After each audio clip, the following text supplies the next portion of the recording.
Hello, everyone. Thanks for listening to the Founder's Spirit podcast. I'm your host, Jennifer Wu.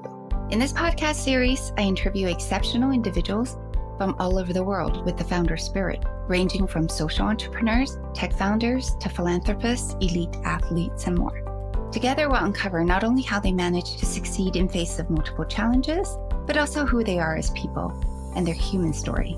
If you find this podcast series beneficial or valuable, feel free to become a patron and support us on patreon.com. That is patreon.com. As always, you can find us on Apple, Google, Amazon, and Spotify, as well as social media and our website at thefounderspirit.com. One day, I feel like I'm not happy. I want to kill myself. Then the blessing from the old monk, I received the blessing from him every morning. Out of nowhere, in that existential crisis in my life, his blessing calmed my mind. I knew later that it called wisdom from silent mind. When my mind is calm and peaceful, the wisdom comes. Inside everyone, there's a Buddha nature. Some people might call that Holy Spirit, or now scientists call that pure consciousness that trigger the change in the brain. But it's the inner sun shining for like the outer sun. So I think that's the most important lesson I learned from my teacher. Less is more. And keep things simple and profound and touch that Buddha nature inside. It changed your life tremendously in a wholesome way. Joining us today is the Venerable Burin Titakusalu, or Monk Burin, Executive Director of the Middle Way Meditation Institute, a New York-based global nonprofit educational organization that converges timeless wisdom and evidence-based science to tackle key problems facing humanity. Ordained as a Buddhist monk in Thailand since 2000, Venerable Burin's quest is to provide holistic and cutting-edge solutions for people of all ages, races, religions, and no religion to achieve sustainability leading to global happiness. He also pioneered the Middle Way Education, a groundbreaking curriculum modernizing ancient wisdom into simple and practical tools to help individuals cultivate the Middle Way lifestyle, consisting of having a healthy body, a caring heart, an intelligent mind, and enlightened spirit. Having taught in over 30 countries across 6 continents, Monk Burin has worked tirelessly over 2 decades to deliver the profound wisdom of Buddhist teaching in the most engaging and practical way to impact personal growth and societal change. His World Peace through Inner Peace projects have resulted in 2 Guinness World Records and touched people from all walks of life.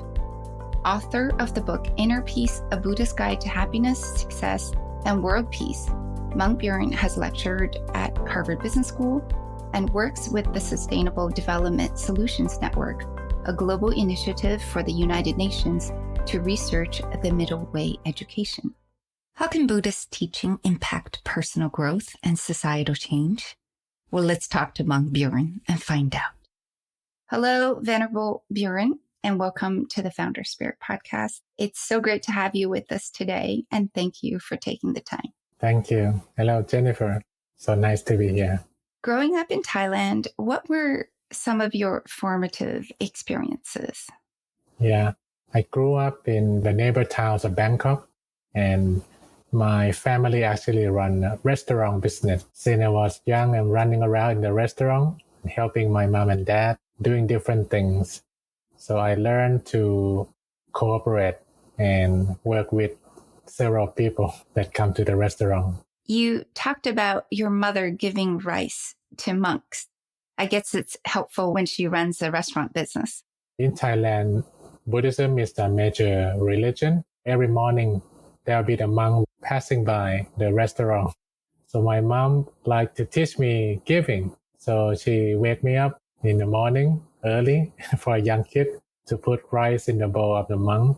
And I received the blessing from the monk.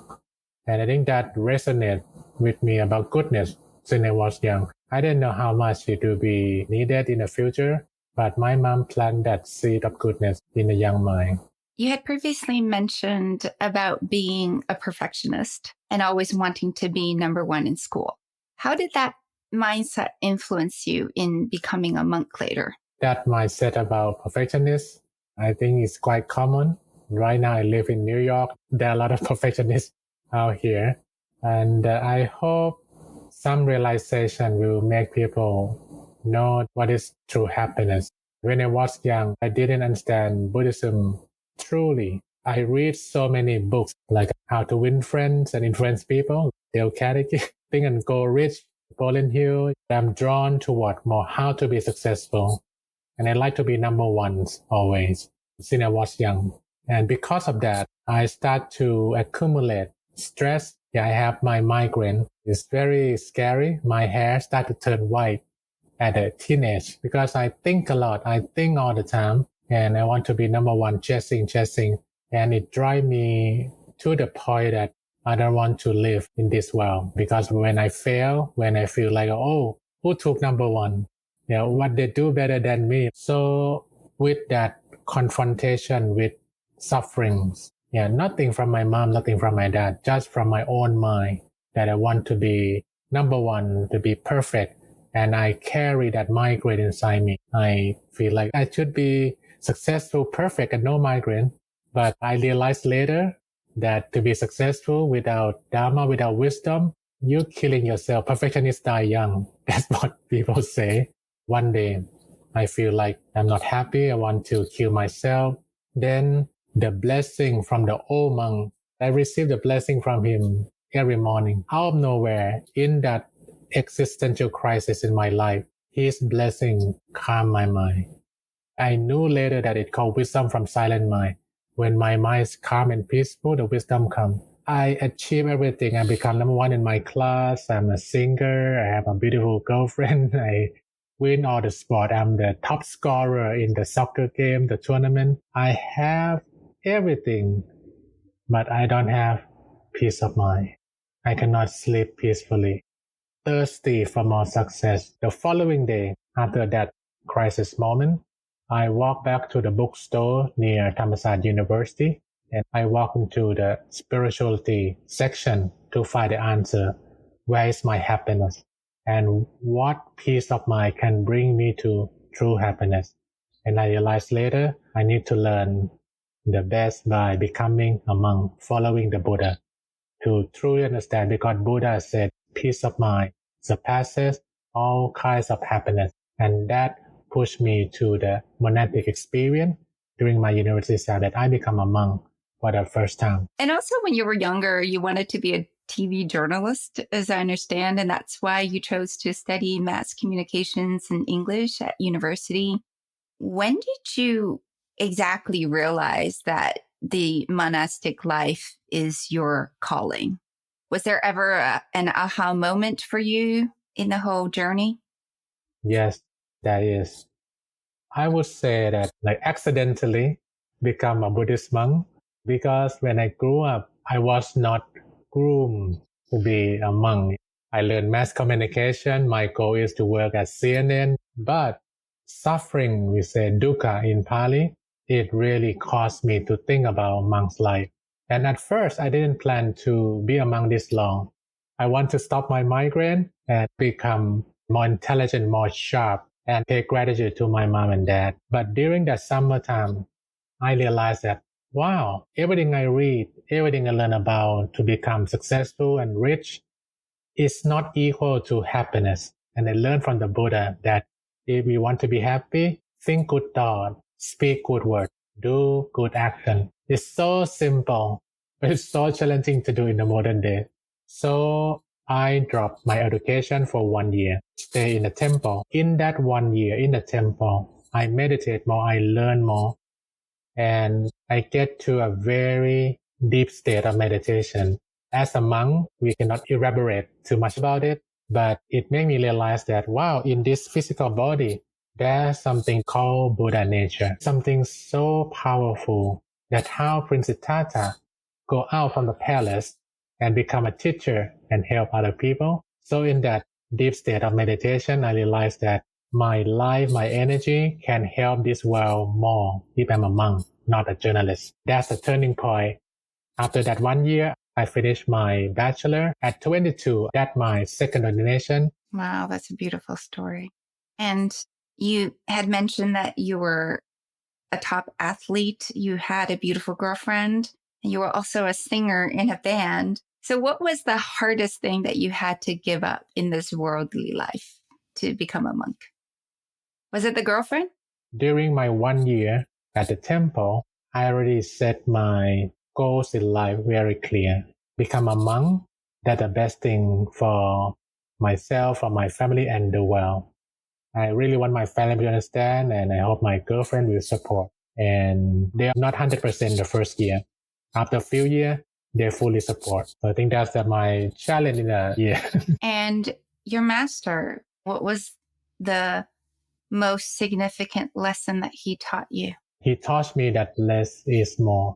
It's simple, but it's very deep. How less become more. He taught me that to be truly happy and peaceful, we need to let go what is unnecessary in life. One day, we need to say goodbye to everything. We need to say goodbye to everyone. No one escapes this, including Buddha himself. So it's not the house, it's not the car, it's not the title, it's the name that people remember. And the name that people remember is that you do something good for others. You are in the memory of many people. Like a Buddha, he passed away more than 2,500 years ago. I still hear his name very often. I just come back from a conference about well-being.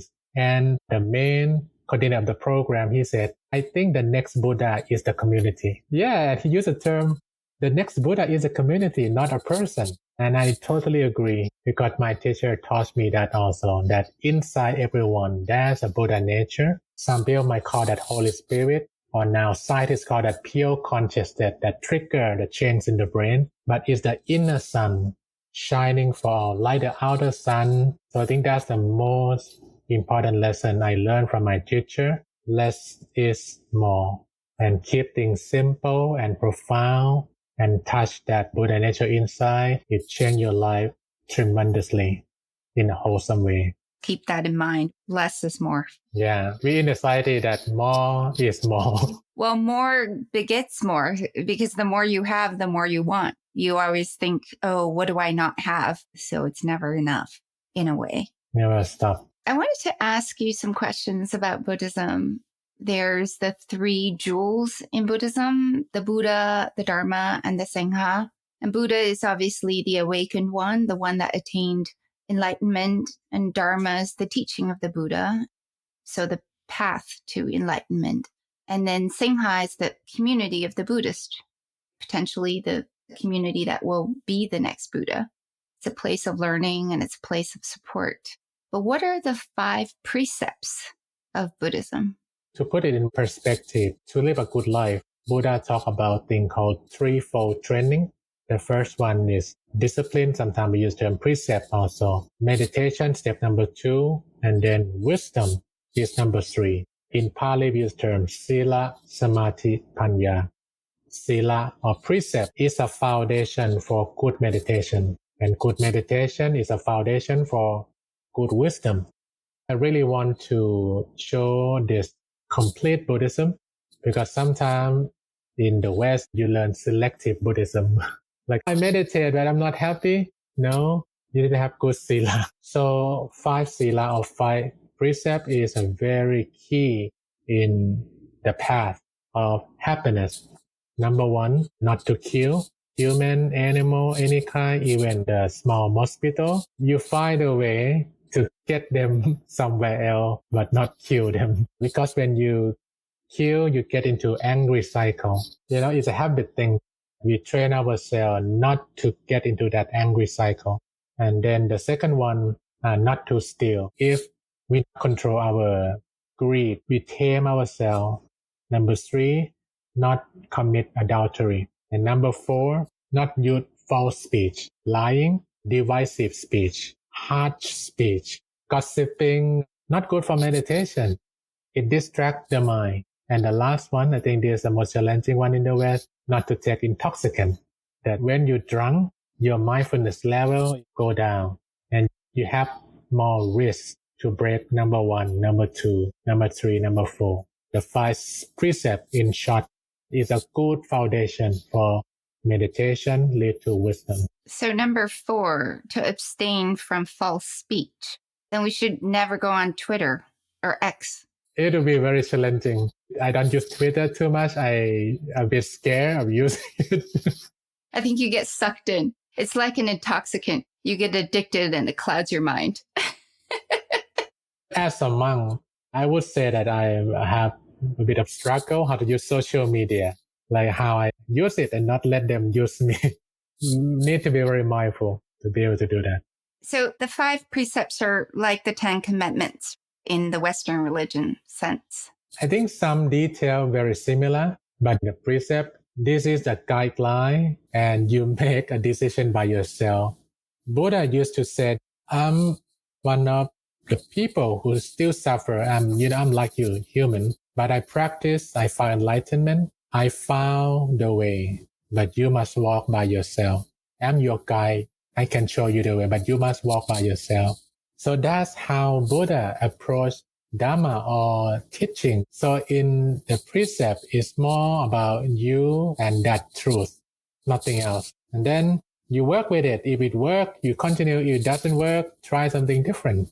Very humanistic. I do have a friend, and she wanted me to ask you, is it okay to have just a glass of wine to relax at the end of the day? I will explain that anything Buddha said is a guideline. And you walk by yourself, you can set yourself free, and you can find something else to enjoy and relax at the end of the day. Maybe meditation. Yeah, meditation, relax, and walk on the beach, see the sunshine, no alcohol in the sunshine. That's right. I want to switch a little bit and talk about the Middle Way Meditation Institute. The Middle Way retreat first started in Thailand in 2006. And then the Middle Way Meditation Institute became an official organization in 2013. So what was the idea to set up MMI, an NGO to promote world peace through inner peace? I mean, as a monk, why set up a separate NGO?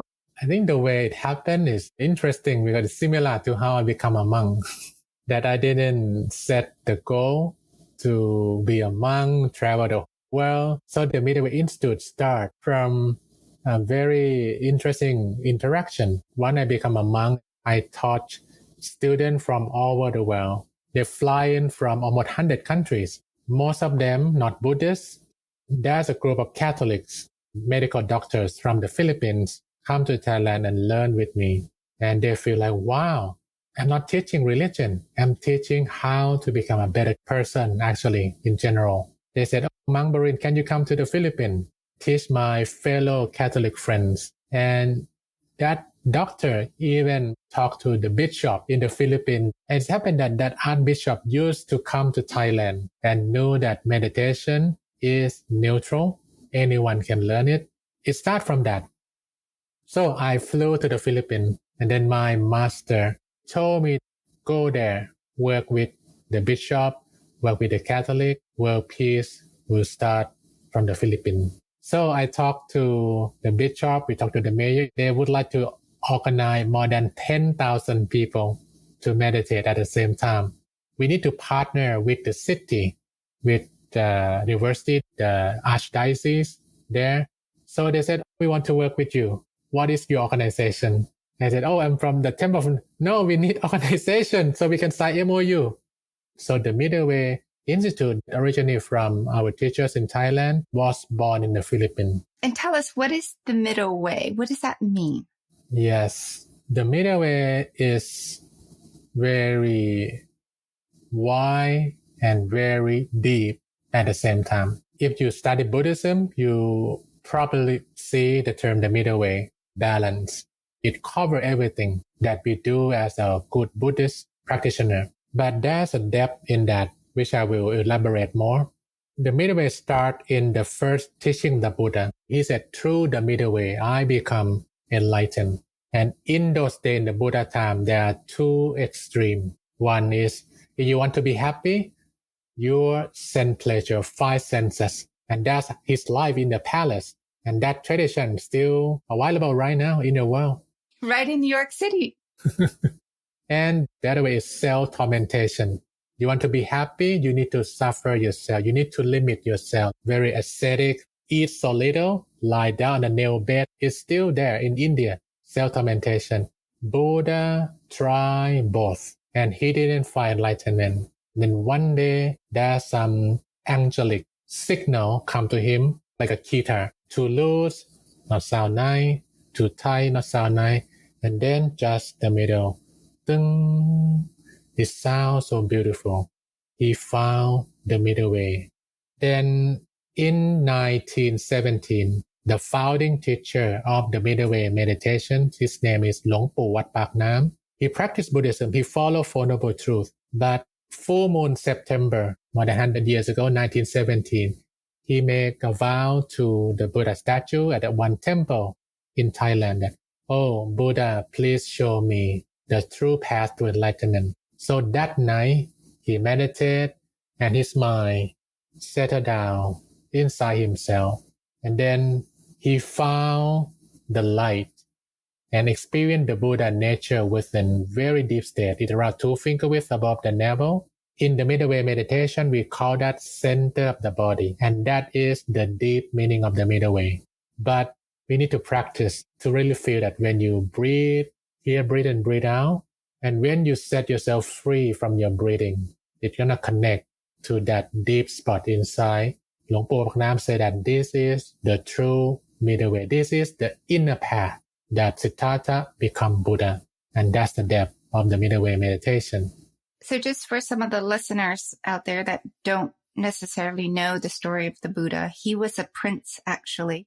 His name is Prince Siddhartha, and his parents didn't want him to experience any suffering. So he grew up in the palace, and whatever he wanted, he could have. And then one night he just left the palace life.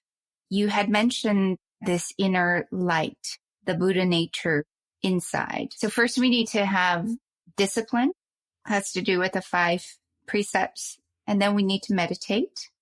And then once we receive the inner light, then we have wisdom. How long is the path between the meditation and the wisdom? I mean, is it possible to never achieve wisdom? What if I meditate all day and I don't have wisdom? No, you will. That's an answer in the scripture. 1,000 years ago, people have the same curiosity. Buddha, how long going to take that I will attain enlightenment? And Buddha said the short time is 7 days.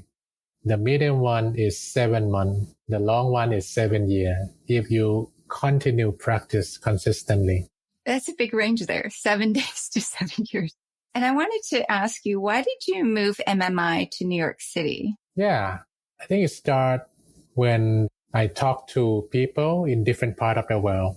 They saw what we did in the Philippines, more than 10,000 people. The first event, the second event, 50,000 people. It became news. And then it spread. It's called a Light of Peace event. It's Guinness World Record. So many people meditate together. 2017 is the centennial celebration of the middle way meditation. To celebrate 100 years, I organized the event, 6 continents. On the same day, full moon September 2017, we meditate around the world from New York to Rio de Janeiro, to Barcelona, Spain, to Maputo, Mozambique, Africa, Iloilo, Philippines, and then Sydney, Australia, 6 continents. The following year, 2018, we have another event. And then someone told me that, oh, Venerable, your middle way education aligns so well with SDG, Sustainable Development Goal. So that professor in Sydney told me that I must contact Professor Jeffrey Sachs, who is the key architect behind this SDG. I thought that she knew. Professor Sachs said, please introduce me. I said, no, I didn't know him. He's famous guys in UN. So I just Googled his name, Professor Jeffrey Sachs. And then I found his email at Columbia University. So I just write the email. I make a wish to the master that if this will help more people, may professor read it and reply to me. And he replied to me. So June 2018, I flew to New York, meet Professor Sachs. And that's the start of the Middle Way headquarters in New York. I told my master that you are interested in Buddhism with SDG. Buddhism and sustainability can enhance each other. So my master said, let's move to New York. You can help more people from there. Oh, wow. Miraculous. Yeah, it's a miracle. I guess Jeffrey Sachs, he's probably not used to replying to cold emails. No, he had 7 secretaries surrounding his work, and that day something magical happened. Can you tell us about the middle way education that you're promoting? I think that there's a school in Los Angeles that's piloting the curriculum. Yes, we have the pilot school in Los Angeles Tree Academy. I think the middle way education starts from my conversation with Professor Jeffrey Sachs. We agree that in the education system, we don't have a character building curriculum. It's more on how to master mathematics, physics, but how to become good person. It's not clearly taught in the school. And then he asked me, what is the methodology in Buddhism? And I said, there's the 4 foundations of mindfulness that lead to enlightenment: healthy body, caring heart, intelligent mind, and enlightened spirit. I use the term intrinsic quality. We have it, but we need to learn the middle way education, wisdom to harness our body, heart, mind, spirit to be wholesome. It's good for ourselves, family, and the world. Now, with meditation as your main approach to world peace through inner peace, how can we really solve the current societal challenges? You know, we have war and violence. We've got social divisiveness on and off the internet. We've got refugee crisis all over the world and climate change. How can we really solve that through daily meditation? I mean, climate change is not going to go away. Yeah, I understand. The war in Ukraine may not stop. I think that's the quote from Dalai Lama. He said, if all 6 years old students around the world will meditate today, we can end violence in 1 generation. So if you ask me, can we do it? Can. But we need to be super creative. I want to share one experience that's very moving for me. In 2014, we have big event in the Philippines. And we make the largest flaming image in the world. And that time, we create the image with the candle. It's the size of 4 football stadiums. Yeah, you imagine Super Bowl, 4 like that. And then about 50,000 people in the field. Within 15 minutes, they light their own candle, they pass on to the next one. And then the whole field will come up with the largest image in the world that say world peace through inner peace.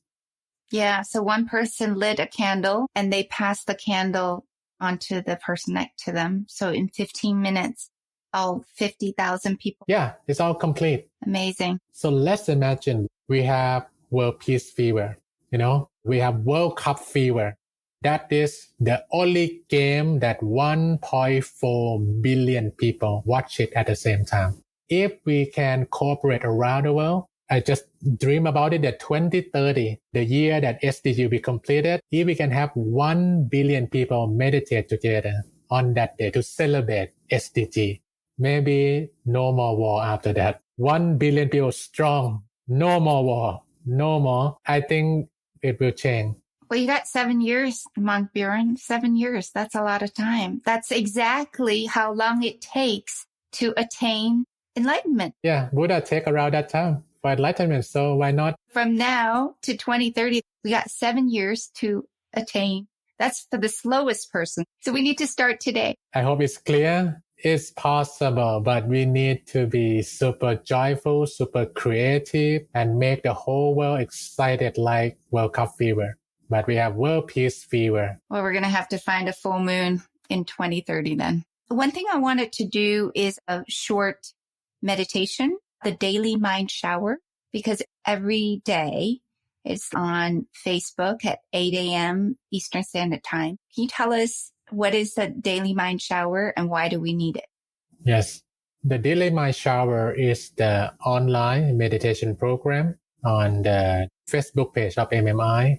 It started amid the crisis in April 2020 when COVID-19 hit the world and my students cannot come see me. They asked me, can you teach online? So it became a daily place of refuge. We come together, have a moment to learn meditation together, share how they practice and learn some wisdom to live that spirit during the day. So that is called daily mind shower. It's a simple technique that we use every day. Simple, no incense, no chanting, just two basic things. The first one, comfort. Make yourself comfortable on a chair, on the sofa, anywhere. Move your body a bit. Make sure that it's not tense or tight. And the second thing is consciousness. Feel conscious with your body, with your breathing, and then conscious at your center of the body. And then take a shower and let the water of peace, the water of calmness run through. Allow that intrinsic quality already there. Just allow it to come. And also maybe tell us how to meditate properly. Where is the center of the body? You had mentioned is 2 fingers above the navel. I think the fingers have to be a certain way as well. Good. When I guide you to take a deep breath, you breathe in deeply into your stomach. And then you feel the turning point up to your nose. That turning point is in the middle of your stomach, 2 finger width above the navel. That is center of the body. But when we meditate, not try too hard. Take it easy around your stomach and palms up on your laps comfortably. Right hand over left hand with the right index finger. Touch the left thumb. That is the middle way meditation position. I think we are start now. Maybe 5-10 minutes. 5 to 10 minutes, yeah. So from this moment, let's enjoy a mind shower together. Allow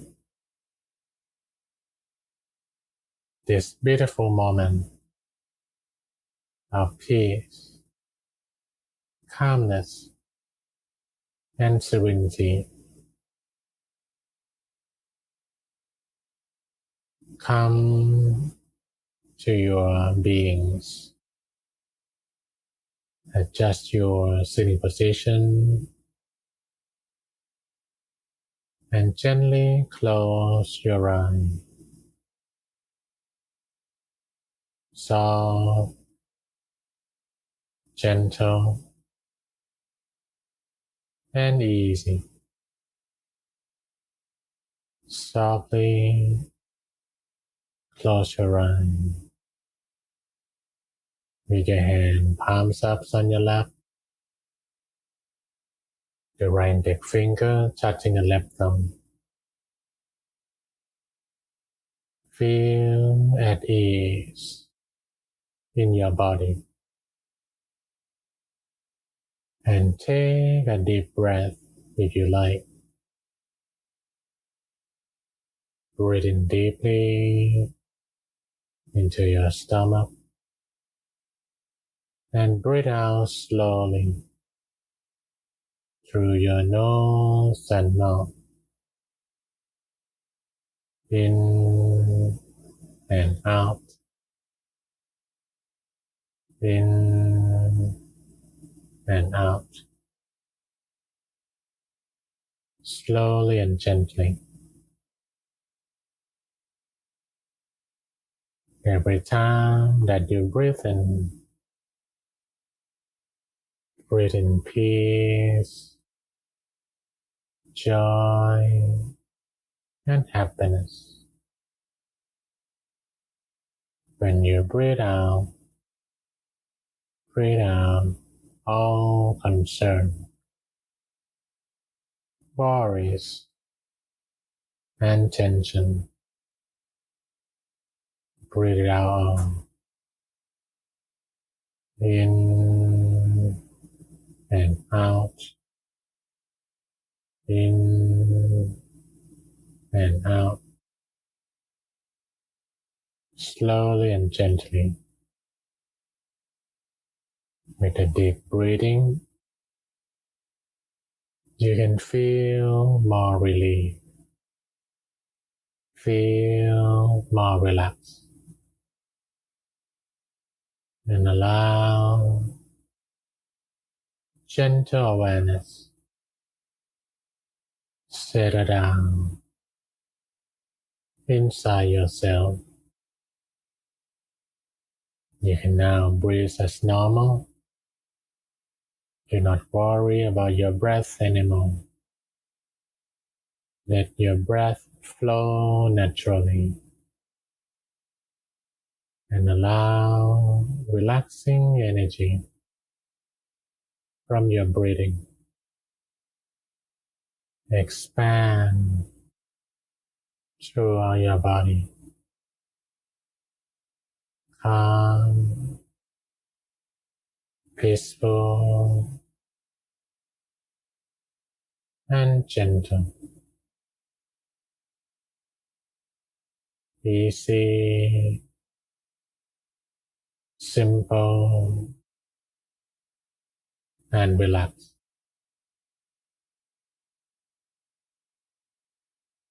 When you feel your body, your mind more peaceful and gentle,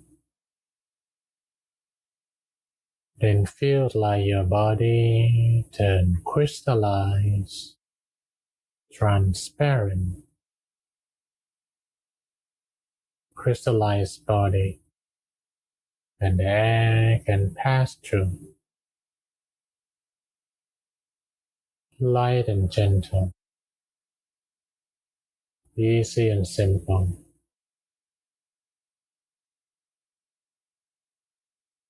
Seem like your body is melting away to your surrounding.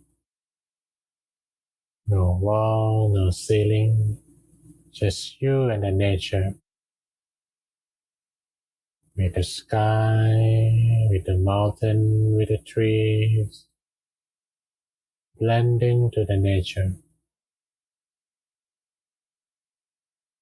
And allow your awareness settle down inside yourself, around the middle part in your stomach, peaceful and gentle at your center of the body. Gently touch your center, like when you see the feathers on the bird floating down from the sky to touch the surface of the water. You can feel that gentle touch and feel the ripples of peace, ripples of love, spreading out, peaceful and gentle at your center. And set yourself free from anything, anyone, any thought, any ideas come.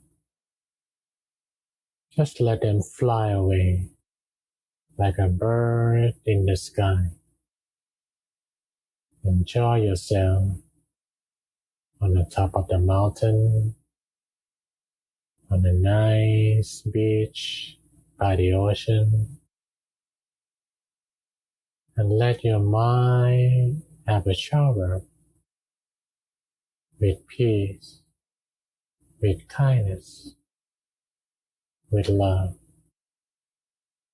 Please continue meditating in silence for a moment.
Still remain calm, peaceful and gentle inside yourself and allow peace-loving energy rising from your silent mind. Allow your whole body peaceful and gentle, and let this pure awareness be with you throughout the day until you go to bed tonight.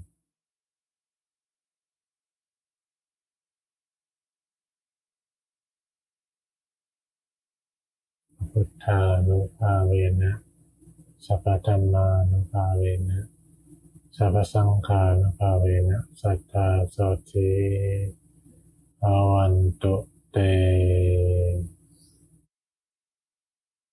You can slowly and gently open your eyes. Still remain calm and peaceful inside yourself. Sadhu. Sadhu. We're soon coming to an end of this episode. Monk Burin, please tell us, what are your favorite books over the years? I have several, but the one that I will recommend for anyone who wants to know more is the book called What Buddhists Believe by Venerable K.C. Dhammananda, a classical explanation of Buddhism in the modern day, and really show me how I could explain Buddhism to help more people around the world. So I highly recommend this interesting book. So for people who are just beginning to meditate, they can read this book and learn about Buddhism. What advice would you give to people who are beginner meditators besides coming to your daily mind shower? What else can people do? It's simple. It's not difficult. We just get ourselves used to it and then it becomes natural.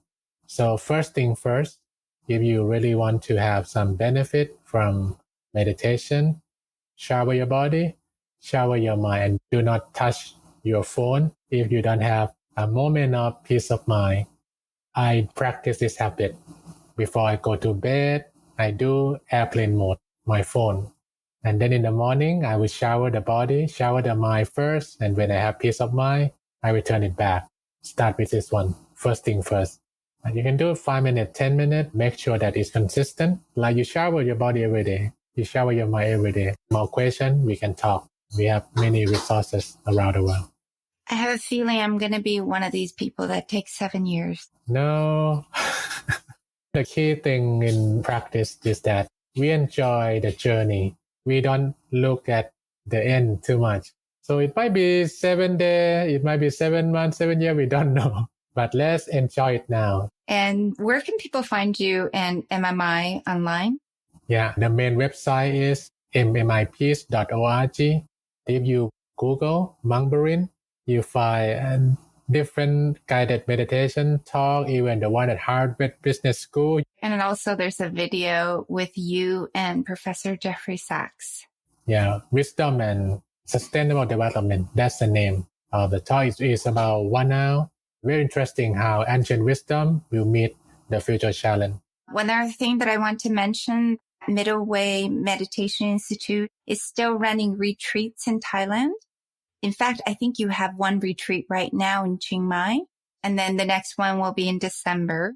Yeah, 7-day retreat. It's not going to take me 7 days. I can tell you it'll be 7 months or 7 years. No expectation, just enjoy. No expectations. Last but not least, what does the founder spirit mean to you? I will strongly connect to the Buddha nature within this founder spirit.